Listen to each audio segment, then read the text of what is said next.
Espírito de Deus, espírito humano ou espírito maligno? Este assunto é de fundamental importância, é essencial para conhecermos e trataremos nesta lição. A paz do Senhor, sou o pastor Emílio Enclein e estamos aqui para mais uma escola bíblica dominical.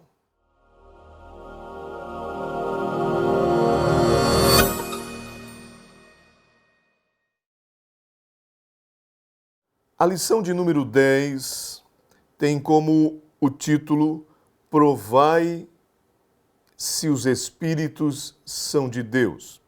Nós encontramos o nosso texto áureo em 1 de João, capítulo 4 e o versículo 1. Amados, não creiais em todo o Espírito, mas provai se os Espíritos são de Deus, porque já muitos falsos profetas têm se levantado no mundo.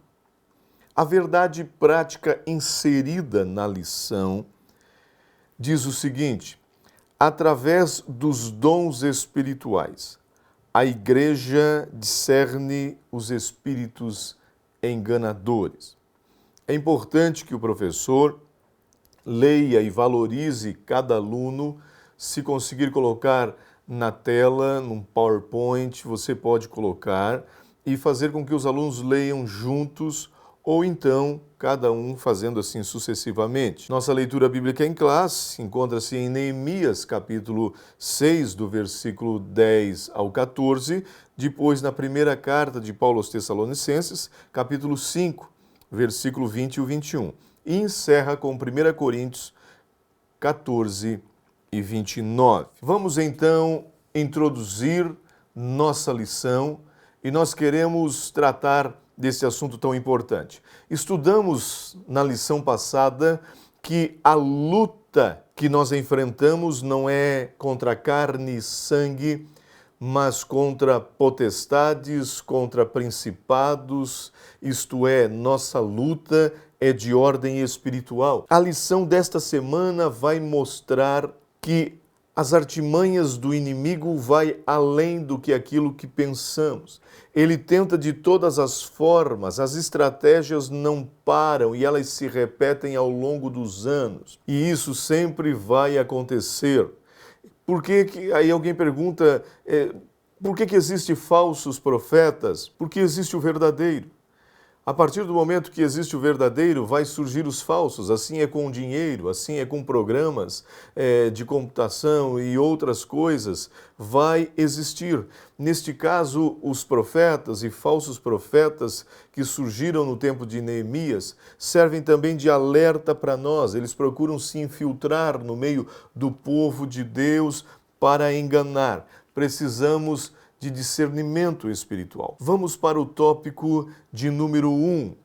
O tópico de número 1, ele vai tratar o seguinte: cuidado com os falsos profetas. Falsos profetas existem de fato? Eles estão no nosso meio? Se existem, como identificá-lo? Posso julgar a profecia de alguém? Um terreno muito fértil para falsos profetas é a internet. Quantos áudios se recebe em WhatsApp, quantos vídeos que são postados com falsas mensagens, algo que não vem de Deus. Quantas coisas. 2 terrenos férteis para o falso profeta se criar é a internet e uma igreja que não tem um ensino sistemático da palavra de Deus. Precisa de ensino. Todo líder precisa ensinar a sua igreja de uma forma correta. O primeiro subtópico do nosso tópico vai dizendo o seguinte: os samaritanos observaram que os judeus davam muito valor à palavra dos profetas. Nós observamos que Sambalate e seus companheiros, eles vão zombando e desprezando o trabalho, a obra de Deus, a liderança de Neemias. Nada disso foi o suficiente para fazer Neemias e o povo parar. Comentamos na lição passada que enquanto eles zombavam, Neemias disse: nós íamos reconstruindo. Tentaram armar cilada, reuniram pessoas, marcaram um lugar e disseram: chama Neemias que a gente quer dar alguns conselhos para ele, a gente quer fazer uma amizade. E por 5 vezes Neemias dá a mesma resposta: não posso descer porque estou realizando uma grande obra. Eu não posso parar. Que coisa tremenda esta resposta. Ela foi sábia, não foi agressiva, não gerou ofensa, mas foi firme e decisiva. Quando os samaritanos perceberam que isso não levaria Neemias a pecar, que não levaria Neemias a sair do seu lugar. Eles queriam, na verdade, nesta reunião que convidaram Neemias por 5 vezes, eles queriam matar Neemias fora dali. Mas Neemias teve um discernimento. Então os samaritanos decidiram influenciar os judeus através daquilo que os judeus mais acreditavam. Como? Nos profetas. Quando Ageu e Zacarias chegaram e encontraram tanto a liderança, Zorobabel, quanto Josué, que estavam desanimados, e o povo também estava desanimado, preocupados com suas casas e deixando o templo, eles perceberam que as profecias de Ageu e de Zacarias despertaram o povo. Logo, o povo dava atenção à palavra dos profetas. Então eles pensaram: vamos atacá-los por esta ordem. Começaram a subornar profetas, pegaram pessoas que não temiam a Deus e usaram eles, que chegaram para Neemias entregando um recado que não era de Deus. Nós devemos buscar o dom de discernimento para que esses falsos profetas não entrem no nosso meio. Há uma advertência. E então, Neemias tinha o dever, diz o segundo subtópico, de examinar a profecia recebida. E foi isso que ele fez. Foi isso que Neemias fez. Observe o que diz o texto de Neemias, capítulo de número 6 e o versículo 10. E entrando eu em casa de Semaías, olha o nome do indivíduo, disse ele: vamos juntamente comigo à casa de Deus, bem no meio do templo, isso é, o meio do templo, o lugar santo e o santíssimo, somente um sumo sacerdote ou um sacerdote poderia entrar ali. Fechemos as portas do templo para você se proteger lá. A mensagem que Neemias escuta vai logo tendo reprovação de Neemias. Primeiro, ele diz: por que um homem como eu fugiria? Ele não está trazendo nada de grandeza para ele está dizendo um homem que está na direção de Deus, um homem que foi escolhido como líder. Outra coisa, um homem que é governador e não é sacerdote. Eu não posso, ele diz, eu não vou sair daqui. Não, mas você precisa entrar no templo. Ele sabia que apesar dele ser o líder do povo, ele não tinha o direito de entrar no lugar onde somente o sacerdote ou o sumo sacerdote poderia entrar. Não deixou que o ego tomasse conta de seu coração, como o rei Josias fez, que sai de seu posto, engrandece o seu coração, a sua mente envaidece e vai para o lugar aonde não deveria, foi oferecer incenso, ficou leproso e morreu fora da cidade. Então lembre-se de uma coisa, Neemias tem um discernimento e ele disse: e percebi que Deus não estava neste negócio, que a profecia era algo contra mim. Um discernimento fantástico. Então, observe bem, o apóstolo Pedro também tem este discernimento quando ele percebe que Ananias e Safira chegam mentindo diante dele. O apóstolo Paulo tem esse discernimento quando a moça vem atrás, elogiando e chamando-os de homem de Deus. Ele percebe que há um espírito de adivinhação naquela moça. Que Deus nos dê discernimento como esses homens de Deus, para nós não sermos enganados, sermos levados por espíritos enganadores. Nós temos, então, agora o tópico de número 2. O tópico de número 2 vai dizendo o seguinte: a Bíblia revela a existência dos falsos profetas, e eles existiram tanto no Antigo Testamento quanto no Novo Testamento. E nós precisamos saber disso. A Bíblia é um livro esplêndido, nunca escondeu o pecado de ninguém, nunca escondeu a mentira de Abraão, de Isaque, o engano de Jacó, o adultério de Davi. Ela também não escondeu quando surgiram falsos profetas, ela não escondeu o engano de Balaão. Expôs tudo isso. Quando os falsos profetas surgiram, Deus reprovou por sua palavra. Então, nós vimos no Antigo Testamento. O Antigo Testamento, o nosso comentarista, Pastor Érico, ele faz um comentário longo sobre aquele episódio do falso profeta ou do profeta velho em 1 Reis, capítulo 13, que leva o profeta, o homem de Deus, a se desviar. Observe bem, o profeta, eram dois profetas. O homem de Deus é mandado para profetizar para Jeroboão. Deus honra o profeta, mas dá uma ordem a este profeta e diz a ele: não coma pão, não beba água naquele lugar em Betel, não faça nada disso e não voltes também pelo mesmo caminho. Quando o rei, depois de ser repreendido e recebe a oração para que Amã volte à sua normalidade, convida o profeta para entrar, tomar água, comer pão, e o profeta é enfático, firme, até ali tudo bem, e diz: nem que você me dê metade de seus bens, de sua casa, eu não entrarei contigo. Bom, fez certo, mas a notícia chega para um profeta, eu vou dizer, um profeta que já havia se apostatado, um profeta que já havia perdido o temor de Deus, e chega a notícia para esse profeta velho, ou um velho profeta. E sabe o que aconteceu? Ele manda um recado para este homem de Deus que estava sentado, descansando. Ele disse: ei, entra, vamos para a minha casa, vamos comer, beber água. Ele disse: não posso fazer isso, Deus disse que não. Ele disse: não, mas um anjo falou para mim. Mentiu. Tem gente que mente com facilidade. Tem gente que mente até em nossos púlpitos.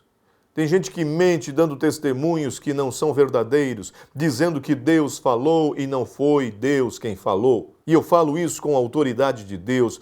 Nós precisamos cuidar com isso. Não vamos dizer o que Deus não disse. E então, este profeta ouviu a voz do profeta desviado e acabou por perder a sua vida. Nós temos que ter este cuidado. A Bíblia traz outras advertências a respeito dos falsos profetas, os profetas de Acabe, os profetas nos dias de Jeremias, que também houve uma advertência, e nos dias de Ezequiel. O ponto de número 2 vai falar do Novo Testamento. O Novo Testamento também houve grandes advertências contra os falsos profetas. Jesus e os apóstolos foram enfáticos em dizer que um dos sinais evidentes dos últimos dias seriam os falsos profetas. A igreja de Tiatira foi repreendida por Jesus por permitir que uma profetisa chamada de Jezabel ensinasse e instruísse os membros daquela igreja. Devemos vigiar e buscar com zelo os dons espirituais, orar para que estes falsos profetas não se infiltrem no nosso meio. Pastor, isto é possível? É possível no meio dos jovens, é possível no ministério, nos púlpitos das igrejas, é possível na EBD, é possível sim. Até nós mesmos temos que vigiar para que não venha nenhum espírito enganador, que não venha nenhuma vaidade na nossa mente nos tirar das verdades bíblicas que nós conhecemos, para que não venhamos a falar aquilo que é falso. Temos que ter este cuidado. Agora, nós já estamos no tópico de número 3. E o tópico de número 3 vai dizendo o seguinte: devemos julgar as profecias. Pastor, isso não é pecado? Não, se fizermos isso com sabedoria e na direção de Deus. Julgar as profecias. Observe bem, o primeiro subtópico diz assim, Deus quer a sua igreja revestida com todos os dons do Espírito Santo, com todos os dons espirituais. Os dons do Espírito Santo são manifestações sobrenaturais concedidas por Deus. Ele quer dar à igreja. Entre eles estão o de profecia e também o de discernimento de espírito. E quando o dom de profecia é manifesto na igreja, a mesma tem o direito, a igreja tem o direito de julgar esta profecia. Observe bem o segundo subtópico. O despertamento renova os dons. Tenho algo muito importante para falar aqui nesse subtópico. A igreja precisa estar preparada. Por quê? Porque Deus quer mandar um grande despertamento para a sua igreja. Deus quer encher-nos dos genuínos dons do Espírito Santo.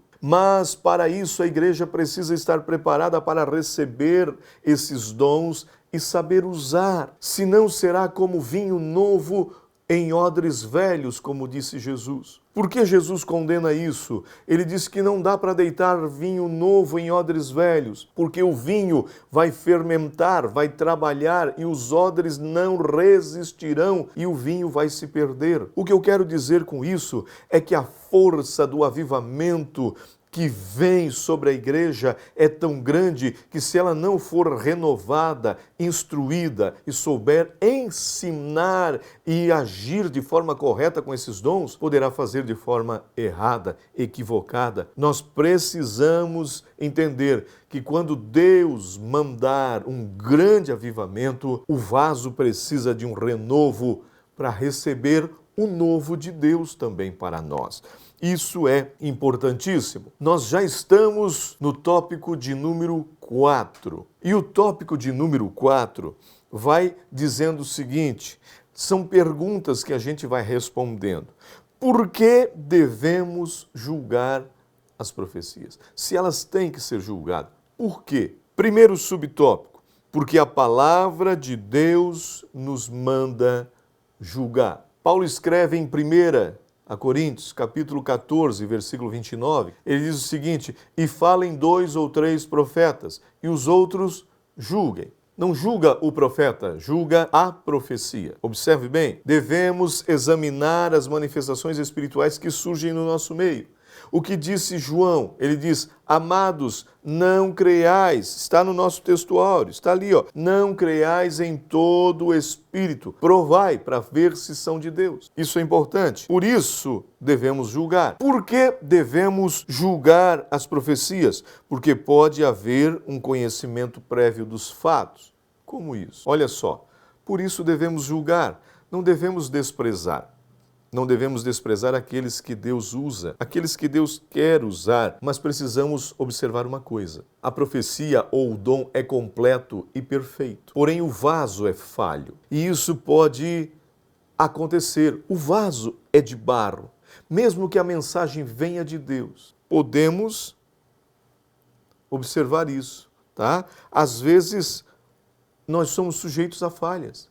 Às vezes somos sujeitos algumas coisas que a palavra não aprova. Mas eu não posso deixar de crer também que Deus está falando. Então, observe bem, acompanhe isso. Por que julgar as profecias? Primeiro, porque a palavra de Deus nos manda. Segundo, porque os que profetizam são sujeitos às falhas e nós temos que cuidar. O terceiro, porque pode haver conhecimento prévio. E aí é que as coisas ficam um pouquinho difíceis, porque alguém que recebe uma profecia vai dizer, ele conhecia a minha vida. Então, nós temos que analisar. O conhecimento prévio dos fatos pode surgir de uma amizade, até mesmo de um desafeto. O profeta pode saber de antemão alguns fatos que surgiram da vida da pessoa. Pode. Isso pode atrapalhar a credibilidade da mensagem? Pode atrapalhar. Deus está falando, mas isso pode também ser envolvido em emoção. Como Natã.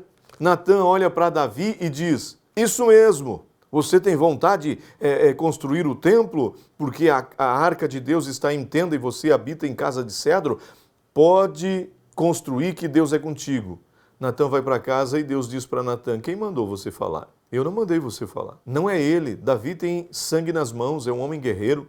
Não é ele quem vai construir o templo. Olha que coisa tremenda. Mas o afeto de Natan por Davi quis colocar esta palavra para ele se sentir bem. Não é este o objetivo da mensagem. Então nós temos que ter este cuidado, tá certo?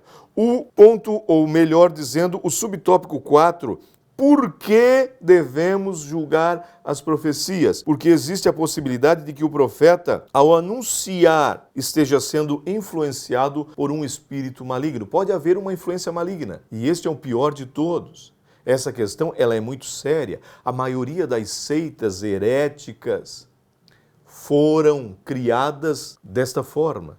Paulo nos adverte em 1 Timóteo 4:1, dizendo o seguinte: mas o Espírito expressamente diz que nos últimos dias, nos últimos tempos, apostatarão muitos ou alguns da fé, dando ouvido a espíritos enganadores e a doutrinas de demônios. E aí surgiram tantas coisas. Nós vamos para o tópico de número 5. Nós temos uma lição bem extensa, por isso estamos correndo, porque são apenas alguns subsídios. E o tópico de número 5 vai dizendo o seguinte: como devemos julgar as profecias? Bem, se o 4 está dizendo por que devemos, o 5 vem dizendo como devemos fazer isso. E a primeira coisa que nós aprendemos é que, examinando as Escrituras, faremos de forma correta. Ela não pode ir contra a palavra de Deus. A profecia tem que encaixar dentro da palavra de Deus. Ela não pode, observe que os profetas usavam isso no Antigo Testamento, mas agora ainda se diz, assim diz o Senhor. Esta expressão, veio a mim a palavra do Senhor, ou assim diz o Senhor, mas isso tudo pela palavra de Deus. A palavra de Deus é uma profecia superior a todas as profecias. Qualquer revelação que alguém receber, qualquer hino que for feito, porque a composição precisa também de amparo da palavra, qualquer hino que for feito, qualquer revelação que alguém tiver, que não encaixa na palavra de Deus, ela deve ser rejeitada.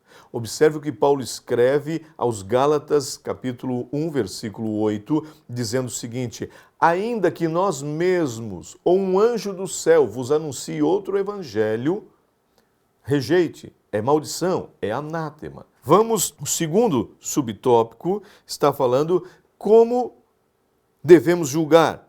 Através do dom de discernimento de espírito. O dom é um recurso que Deus deu à igreja para saber a origem dos espíritos. Nós precisamos saber disso. Foi através desse dom que Pedro, como falei no início, percebeu a mentira de Ananias e Safira, que Paulo repreende o espírito que estava em Elimas, que através desse dom também discerniu que o que estava na moça era um espírito enganador. A igreja precisa. Eu mesmo tive várias experiências no ministério de pessoas que até entraram na igreja e se levantaram movidos por espíritos enganadores. E precisou ser interrompido porque estava fazendo algo errado. Observe bem, como devemos julgar as profecias se conhece pelo seu, vamos dizer assim, pelo seu teor, pelo seu conteúdo. Toda profecia genuína traz princípios bíblicos. Observe bem o que Paulo escreve. A profecia tem que estar dentro de um parâmetro bíblico.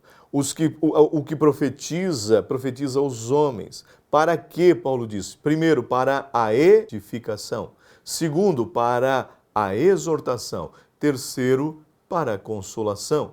E isso precisa estar bem claro. Este é um objetivo primordial da profecia. Profecia não é para jogar ninguém no inferno. Profecia não é para revelar também as coisas ocultas de alguém diante da igreja. A exortação aqui não é repreender em público. A exortação aqui é fortalecimento, ok? Caso contrário, a mensagem não tem valia.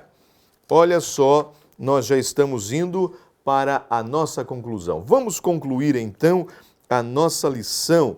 E concluindo, nossa lição vai dizendo o seguinte: quando as profecias são provadas, o conceito e a consideração dos dons espirituais são conservados. Observe isso, tá? Quando as profecias são provadas, o conceito eles são conservados. Isso é, devido ao dom de profecia ser mal usado, ou por fanatismo, ou por imaturidade, em muitos lugares ela perdeu a credibilidade. Infelizmente, ela perdeu. Mas nós não devemos desprezar, como Paulo escreve aos Tessalonicenses, não devemos desprezar o dom de profecia.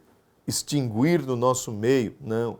Nós precisamos corrigir quem faz de forma errada. Eu lembro-me de uma ocasião que fui pastor de uma igreja que havia mais de 20 profecias num culto, porque eu percebia que um queria profetizar mais do que o outro. Foi ensinado a se comportar de forma correta. Pode profetizar, mas tem que ser debaixo da unção do Espírito. Quando fizemos isso, as bênçãos de Deus virão sobre nós. Seremos abençoados por Deus. Vamos então reter o que é bom e excluir, rejeitar o que não é certo. E assim receberemos a bênção de Deus para a nossa vida. Concluímos aqui a nossa lição. Até a próxima e que Deus abençoe grandemente.